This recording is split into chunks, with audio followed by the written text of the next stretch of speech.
Kilig. Lahat na pwedeng gawin para magka-baby gagawin. Hello guys! Welcome back to my YouTube channel!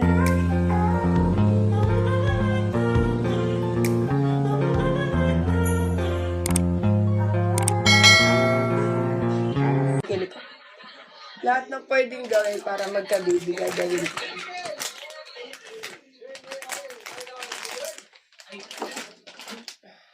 Kasi gusto ko meron mag-aalaga sa amin. Tapos kasama nila yung mga babies namin, gano'n.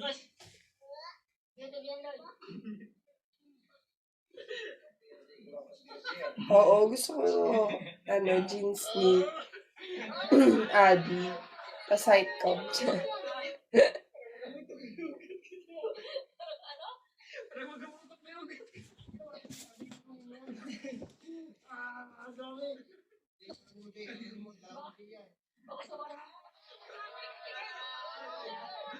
Yes, manifest natin yan. Kayo naman unang makakaalam. Kaya alam niyo ba, matagal ka na sinusubaybayan yan sila, Hergy.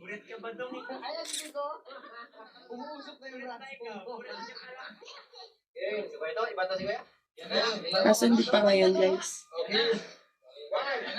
Matagal-tagal pa yun.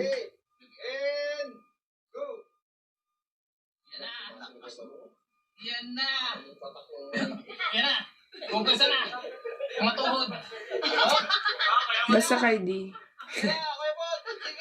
Okay na ako sa height.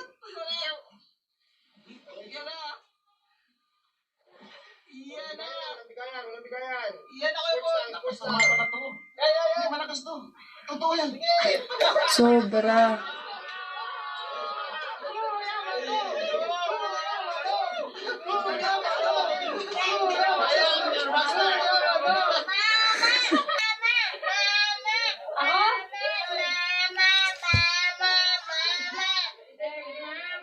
Sa kanya, ako magki-carry.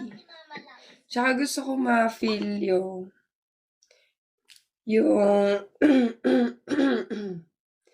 mga wait lang.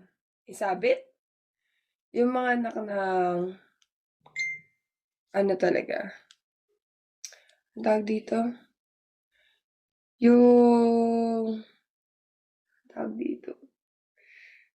Yung walang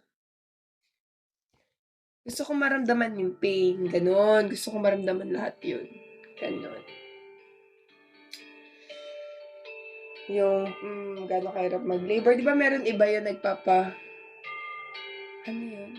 Epidural? Nandito tayo ngayon sa Siargao at dito kami tumuli ngayon sa Isla Cabana.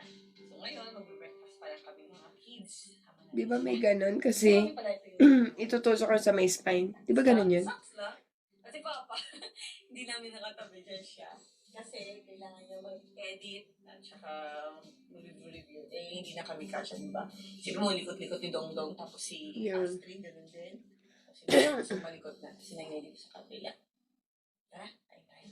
Kaya, Ganda na pa naman, no?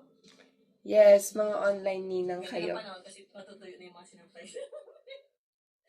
Well, as usual, Mimi, sasama sa atin muna doon sa restaurant. Tingin sila ni Nainay ng food. Tapos balik na lang sila dito sa room pag nakapili na si Nainay ng food niya. Okay ba yun? Okay ba yun, Nainay? Gusto ko kamukha ni D, tapos yung height ko. As usual.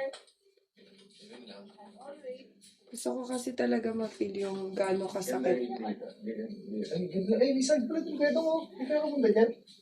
Ako may tubig yan. O, pero ngayon, no? Sidebar na rin, no? Hindi mo alam yan? Ha? Online mamita ka. Konting santos, may chloras food.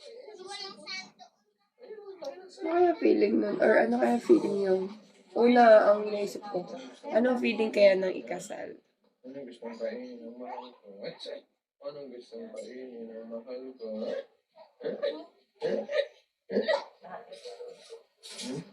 Wala, iniisip ko kasi kung Ano paborito mo? siyempre pag nilalakad ka sa altar or nilalakad ka mismo papunta sa partner mo, ano ka feeling? Gusto ko ang first baby is boy. Pwede ko rin samahan si Papa. Gusto niya ikot dito. Mag-joyride daw kami. So, ayun na nga guys. Kung nagustuhan mo ang video nito, huwag mo naman sanang kalimutang mag-like at mag-subscribe. At pakipindutin mo na din ang notification bell para lagi kang updated sa aking mga videos. Thank you! Bye!